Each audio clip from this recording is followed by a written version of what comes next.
السلام عليكم، كنتمنى انكم تضغطوا على جيم تحت الفيديو واشتراك في القناة باش توصلوا ديما بالجديد.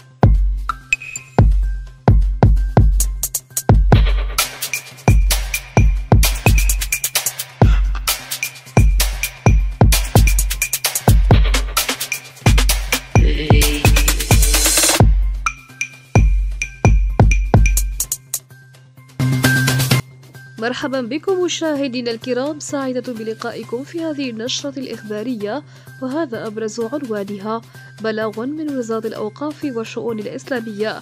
قبل الخوض في هذه التفاصيل الإخبارية لا تنسوا الإعجاب بالفيديو والاشتراك في القناة لتتوصلوا بجديد الأخبار إليكم التفاصيل.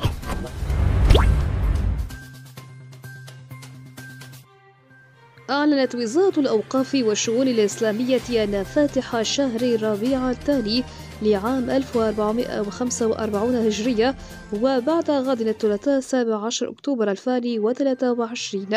وذكرت الوزارة في بلاغ لها أنها راقبت هلال شهر ربيع الثاني لعام 1445 هجرية بعد مغرب يوم الأحد 29 ربيع الأول 1445 هجرية موافق ل15 من أكتوبر 2023، فتأكد لها عدم ثبوت رؤيته.